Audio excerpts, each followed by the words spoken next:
सभ्यता के सूर्य का उदय नहीं हुआ था, तब हमारे वेदों की ऋचाएं रची गई थी।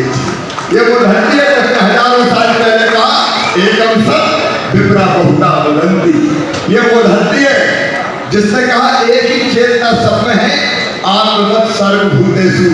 ये वो धरती है जिसने कहा जियो और जीने दो।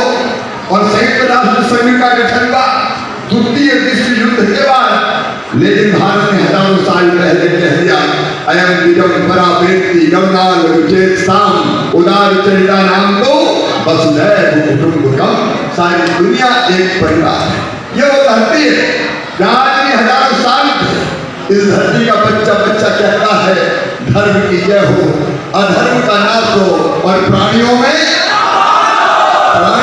सद्भावना हो और विश्व का और सारे विश्व को एक परिवार मानने वाले लोग। लेकिन कांग्रेस हमारे देश की आजादी के बाद भारत की संस्कृति, जीवन मूल्य, परंपराएं और दर्शन के आधार पर भारत का विकास नहीं किया। मैं आज अपने नौजवान बेटे बेटियों को याद दिलाना चाहता हूँ, अगर भारत का विभाजन हुआ तो केवल कांग्रेस के कारण हुआ। विभाजन का पाप कांग्रेस के साथ। और मेरे बेटा बेटियों, जब पाकिस्तान ने हमला किया हमारे देश में, तब हमारी सेनाएं वीरता के साथ लड़ रही थी। केवल 3 दिन और युद्ध विराम नहीं होता तो पाक ऑक्युपाइड कश्मीर का नाम नहीं बचता, पूरा का पूरा कश्मीर हमारा होता।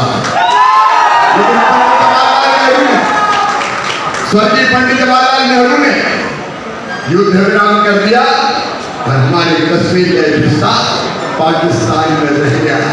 और केवल इतने नहीं किया, धारा 370 लगाने का पाप भी किया तो स्वर्गीय पंडित जवाहरलाल नेहरू ने किया, कांग्रेस पार्टी ने किया। बताओ बेटा बेटियों, एक देश में 2 निशान 2 विधान 2 प्रधान होने चाहिए क्या? ये पाप किया था कांग्रेस का पाप। आज हमें कहते हुए गर्व है, जनसंघ ने प्रारंभ से डॉक्टर श्यामा प्रसाद मुखर्जी ने कहा एक देश में 2 निशान 2 विधान 2 प्रधान नहीं चलेंगे। उन्होंने कश्मीर में बिना परमिट के प्रवेश किया और अपना बलिदान दिया। लोग मजाक कहते थे धारा 370 खत्म नहीं हो सकती, भाजपा ऐसे कैसे कर रही है। कांग्रेस के लोग डराते थे खून की नदियां बह जाएगी, कश्मीर में आग लग जाएगी। लेकिन गर्व हो रहा ये कहते हुए नरेंद्र मोदी जी के नेतृत्व वाली भाजपा की सरकार में मोदी जी ने जैसे ही पूर्ण बहुमत प्राप्त हुआ, एक झटके में धारा 370 समाप्त कर दी। आज धारा 370 समाप्त कर और खून की नदियां तो क्या, बददादी की नीला आग भी लगी। अब बारूद की गंध नहीं, केसर की क्यारियों की सुगंध कश्मीर में आ रही है। रिकॉर्ड बम्पर मतदान होगा। और अब मुद्दा धारा 370 नहीं है, अब एक ही मुद्दा है, पीओके हमारा है और हम पीओके को लेके रहेंगे।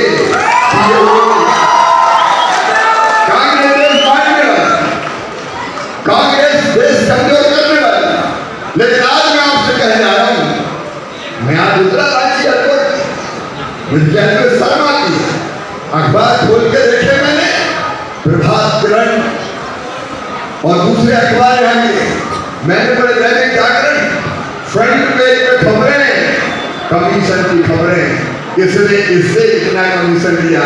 झारखंड की हालत क्या करती है, ये अमीर धरती झारखंड की, ऐसी पवित्र भूमि जिसका सारा देश प्रेरणा लेता था, आज इसको भ्रष्टाचार के झारखंड की धरती में रिकॉर्ड बना दिए।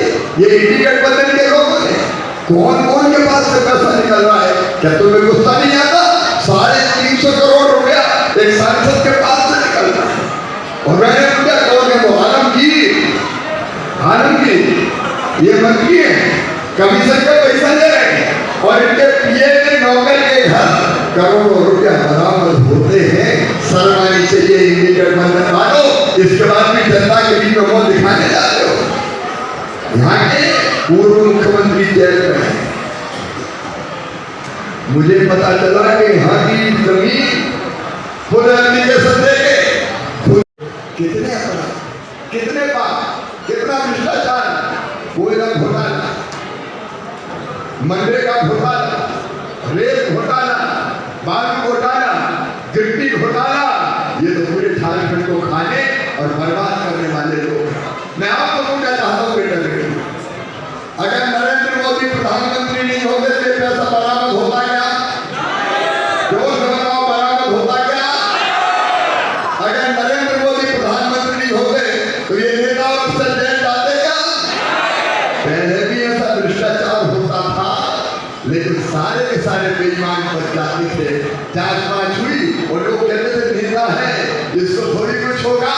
लेकिन मैं अगेन कहना चाहता हूँ, मोदी जी ने कहा मैं खाऊंगा, मैं खाऊंगा, और जितने भ्रष्टाचार, जितने बेईमान, सब के सब पकड़े जा रहे हैं और अब हो रहे हैं। हमें जेल भेज दिया, अरे जेल नहीं भेजेंगे तो क्या तुम्हें भारत रत्न देंगे? तो पूरे झारखंड को खा, पूरे देश को खा रहे, और पूरे इंडिया गठबंधन का आप विचार करके देखो। 2014 के पहले भारत को दुनिया में घोटालों के देश के रूप में जाना जाता था। कितने घोटाले हुए, कितने घोटाले, 2G घोटाला, 3G घोटाला, 4G घोटाला, जीजाजी घोटाला, कितने घोटाले पूरे देश को खा गए। अब यही लोग अलग अलग जगह इनने मिलकर गठबंधन बनाया, कांग्रेस, झारखंड मुक्ति मोर्चा, आरजेडी, ये तीन बिगाड़ा काम बिगाड़ा। झारखंड का काम दिल्ली बिगाड़ा, दिल्ली में केजरीवाल, केजरीवाल नहीं करप्शन बाल और नटवर लाल। मेरी बेटियों, स्वाति मालीवाल के साथ मैं दर्द के साथ कर रहा था, जब प्रधानमंत्री थे नरेंद्र, मुख्यमंत्री थे नरेंद्र मोदी जी, बेटी बचाओ बेटी पढ़ाओ अभियान चलाया, और तुम्हारे मामा ने 2006 में लाडली लक्ष्मी योजना मध्य प्रदेश की धरती पर बनाई थी।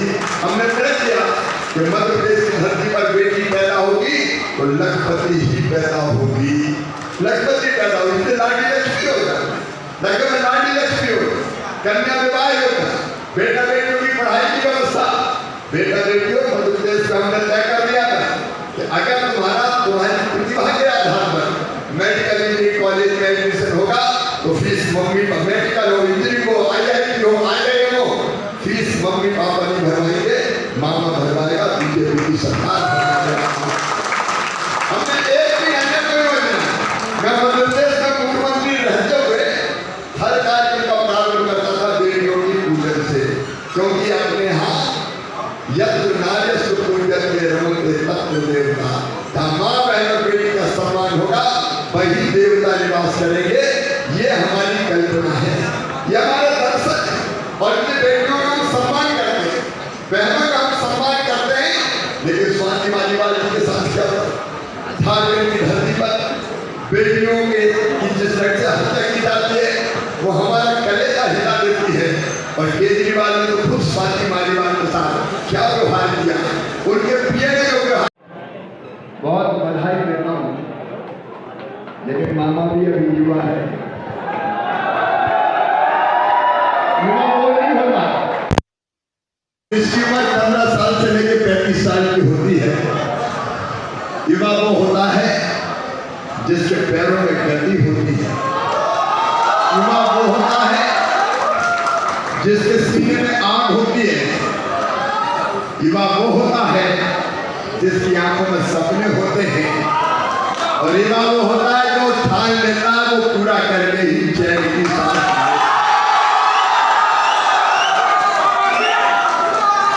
इमाम बिरसा भगवान, जिन्होंने अंग्रेजों को कई बार पानी पिला दिया था, इमाम महारानी लक्ष्मीबाई, जिन्हें कहा था खून की अंतिम बूंद दे दूंगी लेकिन अपनी झांसी नहीं दूंगी। इमाम कुंवर सिंह, इमाम तात्या टोपे, इमाम नाना साहब पेशवा, इमाम वासुदेव बलवंत फड़के, इमाम लाला हरदयाल, इमाम खुदीराम बोस, इमाम मदन लाल धिगड़ा, इमाम वीर शहीद उधम सिंह, इमाम दुर्गा भाभी, इमाम सुखदेव, इमाम राजगुरु, इमाम शहीद आनंद सरदार भगत सिंह,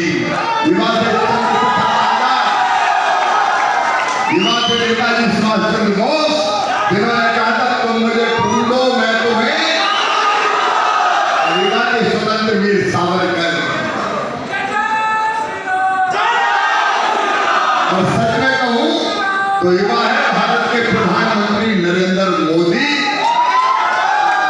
जिनने कह दिया कि हम किसी को छेड़ेंगे नहीं, लेकिन किसी ने अगर हमें छेड़ा तो उसे हम। आज मोदी जी के नेतृत्व में एक वैभवशाली, एक गौरवशाली, एक संपन्न, एक समृद्ध और एक शक्तिशाली भारत का निर्माण हो रहा है। ये कांग्रेस और इंडी गठबंधन वाले कहते हैं पाकिस्तान के पास परमाणु बम है। ये राहुल बाबा डरते होंगे, लेकिन हमारे पास 56 इंच के सीने वाले प्रधानमंत्री नरेंद्र मोदी है। आज का भारत वो भारत नहीं है जो कभी कांग्रेस के राज में हुआ करता था। मेरे बेटा बेटियों,